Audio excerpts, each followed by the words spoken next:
మీరు చూస్తున్న ఈ గణేష్ ఎంత హైట్ ఉన్నాడో ఆ మనిషిని చూస్తే మీరు అర్థం చేసుకోవచ్చు. ఇక్కడ ఒక్కో విగ్రహం సుమారు 20 ఫీట్ల నుంచి 40 ఫీట్లు, అంటే ఒక కరెంటు పోల్ అంత హైట్ కంటే ఎక్కువగా ఉన్నాయి ఒక్కొక్క విగ్రహం. అవి 2 కళ్ళతో చూడడానికి కూడా సరిపోవట్లేదు.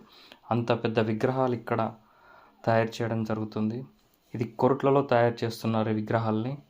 ఒక్కో విగ్రహం ఖరీదు కూడా మనం ఒక సాధారణ వ్యక్తి, ఒక చిన్న గ్రూప్ అయితే కొనలేరు.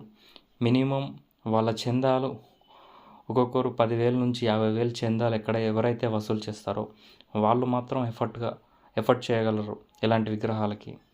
అంతే తప్ప మనం 50,000కో 70,000కో ఒక విగ్రహాన్ని కొందామంటే కుదరదు. ఇక్కడ సుమారు ప్రతి విగ్రహం ఖరీదు 2 లక్షలు మినిమం నుంచి 5 లక్షలు 10 లక్షలు ఖరీదు గల విగ్రహాలు ఇక్కడ ఉన్నాయి. ఒక్కో విగ్రహాన్ని చూస్తుంటే ఏంట్రా ఇంత ఖరీదు అయిన విగ్రహాలను ఎవరు కొంటారు అన్న క్వశ్చన్ మార్క్ వస్తుంది. కానీ ఇందులో 75 to 90% విగ్రహాలన్నీ అమ్ముడవుతాయంట ఈ వినాయక చవితి ప్రారంభించే లోపు. అంత పాపులర్ ప్లేస్ అన్నట్టు ఇక్కడికి ఎక్కడెక్కడో వేరే రాష్ట్రాల నుంచి వేరే ప్రదేశాల నుంచి కూడా వచ్చి ఇక్కడ నుంచి ప్రీ ఆర్డర్ ఇచ్చి తయారు చేయించుకుంటారు. వాళ్ళకి నచ్చిన కలర్స్ని కూడా వాళ్ళు సపరేట్గా చెప్పి మరి చేయించుకుంటారు. మీరు చూడండి, అక్కడ మనిషి ఇందాక నిల్చుంటే వినాయకుడి పాదాలకు కొంచెం హైట్ ఉన్నాడు తప్ప అది ఎంత హైట్ ఉంటుందని మీరు ఇమాజిన్ చేయండి.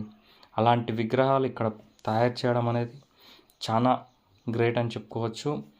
అండ్ ఇది ఎస్పెషల్లీ ఈ కొరుట్ల కరీంనగర్ డిస్టిక్ ఈ ప్రాంతం వాళ్ళే కాదు, ఇతర డిస్టిక్ల నుండి కూడా ఇతర స్టేట్స్ నుంచి కూడా వచ్చి ఇక్కడ విగ్రహాలని తీసుకొని వెళ్తూ ఉంటారు. ఈ విగ్రహాలు అనేటివి ఒక్కో విగ్రహం ఖరీదు సుమారు 3 లక్షల నుంచి 5 లక్షల వరకు ఉంటుందని అక్కడ ఉన్న ఒక వ్యక్తి చెప్పారు. ఎగ్జాక్ట్ ప్రైస్ ఎంతో కూడా వాళ్ళు కొంటా అంటే మాత్రమే చెప్తా అంటున్నారు. అంత ఖరీదైన విగ్రహాలు మీరు అర్థం చేసుకోవచ్చు.